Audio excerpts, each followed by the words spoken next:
Parents teacher meeting కూడా పెట్టారు. నేను కూడా వెళ్ళాను. చాలా బాగా చేశారు. టీచర్స్ అందరు పిల్లలందరినీ ఇన్వాల్వ్ చేసి ఒక మంచి కార్యక్రమానికి శ్రీకారం చుట్టారు.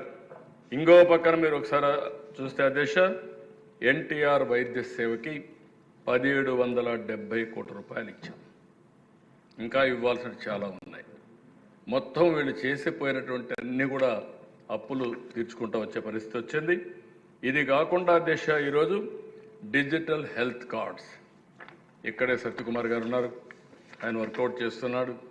నేను గర్వంగా చెప్పగలుగుతున్నా, ఏదైతే దేశంలో ఈ డిజిటల్ హెల్త్ కార్డ్స్ ఇవ్వడంలో లేకుంటే మొత్తం అనుసంధానం చేయడంలో మనం నెంబర్ 1లో ఉన్నాం. ఇదే సమయంలో అధ్యక్ష, ఒక వినూత్నమైన కార్యక్రమానికి శ్రీకారం చుట్టాలనుకుంటున్నాం. ఈరోజు ఎన్టీఆర్ వైద్య సేవ కానీ, సీఎం రిలీఫ్ కానీ ఇవన్నీ ఒక లెవెల్కి వస్తున్నాయి. చాలా వరకు పేదవాళ్ళకి ఇచ్చే పరిస్థితికి వస్తున్నాం. కానీ మధ్యతరగతి కుటుంబాలకు కొన్ని ఇబ్బందులు వస్తున్నాయి. అందుకే ఈరోజు నిర్ణయం తీసుకుంటున్నాం. రాష్ట్రంలో ఉండే అందరికీ 2,50,000 వరకు ఇన్సూరెన్స్ ప్రీమియం పే చేసే బాధ్యత ఈ ప్రభుత్వం తీసుకుంటాం. చాలా మంది ఈరోజు మీరు ఒక్కసారి చూస్తే అధ్యక్ష, ఈరోజు మీరు చూస్తే మధ్యతరగతి చాలా సఫర్ అవుతున్నారు. ఆరోగ్యం, విద్య, నిత్యావసర వస్తువులు కొనుగోలు, ఇవన్నీ యాస్పిరేషన్స్ ఉన్నాయి. కానీ వాళ్ళ యాస్పిరేషన్స్ మీట్ చేసే మీన్స్ లేవు. నేను అందుకనే ఆలోచించాను, పేదవాళ్ళకి 25 లక్షలు వస్తాను, దానికే వస్తున్నాను. 2,50,000 రూపాయలు ఇన్సూరెన్స్కి ఇస్తాం. దానిపైన వచ్చేది మొత్తం వైద్య సేవ కింద ఎంత, ఎన్టీఆర్ వైద్య సేవ కింద 25 లక్షల రూపాయల వరకు అందులో ఇస్తామని చెప్పి మీకు తెలియజేస్తున్నాను. ఎందుకంటే మొత్తం ప్రీమియం కట్టాలంటే ఆ ప్రీమియం వల్ల మనకు చాలా ఎక్కువ డబ్బులు కట్టాల్సి వస్తుంది, అన్అఫోర్డబుల్ అవుతుంది. అందుకే మినిమం 2.5 లక్షల వరకు అందరికీ పెట్టి మిగిలిన పేదవాళ్ళందరికీ 25 లక్షల వరకు ఆర్థిక సహాయం చేసే కార్యక్రమం ఎన్టీఆర్ వైద్య సేవలు ఇస్తాం. 2 బ్యాలెన్స్ చేసుకుంటాం. దీనివల్ల మధ్యతరగతులు మనం ఆలోచించుకోవాల్సిన అవసరం ఉంది. పేదవాళ్ళ కోసం అంకితమైన భావంతో పనిచేస్తున్నాం.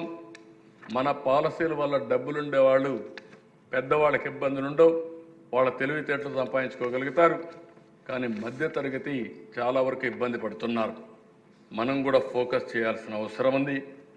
మధ్యతరగతి బలంగా ఉంటే సమాజం బలోపేతం అవుతుంది. ఎంఎస్ఎంఈలు కానీ మనం ఒక పాలసీ కూడా ఇచ్చాం, 1 ఫ్యామిలీ 1 ఆంటర్‌ప్రెన్యూర్. దీన్ని కూడా మనం ప్రమోట్ చేయాల్సిన అవసరం ఉంది.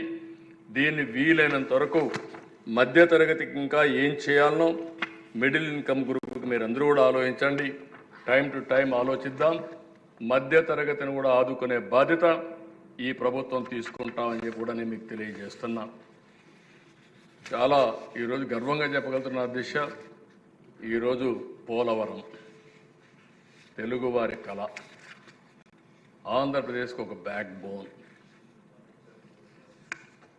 ఆ రోజు అధ్యక్ష, విభజన చట్టంలో ఒకే ఒక విషయంలో మనం కొంత కన్విన్స్ అయింది. అవసరమైతే అమరావతి కట్టుకుంటాం, పోలవరం 55,000 కోట్లు కావాలి, ఇది చేయలేమని ఆలోచించినప్పుడు ఆంధ్ర రాష్ట్రానికి సౌత్ ఇండియాలో ఏకైక వనరు అధ్యక్ష గోదావరిలో ప్రతి సంవత్సరం ఇప్పటికి కూడా 100 సంవత్సరాల డేటా చూస్తే 2,000 టీఎంసీ నీళ్లు సముద్రంలోకి పోతున్నాయి. ఈ సంవత్సరం 4,000 టీఎంసీ నీళ్లు సముద్రంలోకి వెళ్ళాయి. ఆ పోలవరం శాంక్షన్ అయినప్పుడు 73% పూర్తి చేశాం. అదే ఆ ప్రభుత్వం కంటిన్యూ అయి ఉంటే 20కి అంతా కూడా 20 ఎండ్కి పోలవరం పూర్తి చేసి జాతికి అంకితం చేసేవాళ్ళం. ఎప్పుడు పోలవరం డయాఫామ్ వాల్ బిందు ఐడెంటిఫై చేయలేని పరిస్థితి వచ్చారు. చాలా ఒకసారి దేశం నేను ప్రతి వారం ఇప్పుడైనా సరే మా మంత్రి గారికి అప్పచెప్పాను. కానీ 5 సంవత్సరాలు సోమవారాన్ని పోలవరంగా చేసుకుని దాన్ని పరిగెత్తించాం. 73% పూర్తి చేశాం. ఇప్పుడు మళ్ళీ గర్వంగా చెప్పగలుగుతున్నా 2027 డిసెంబర్కి పోలవరాన్ని పూర్తి చేసి జాతికి అంకితం చేస్తాం. దాంట్లో అనుమానం లేదు. ప్రధానమంత్రి గారిని మనస్ఫూర్తిగా అభినందిస్తున్నా, కేంద్రాన్ని అభినందిస్తున్నా. 12,150 కోట్ల రూపాయలు ఫండ్స్ కూడా ఇచ్చారు. మనం పని చేసుకుంటూ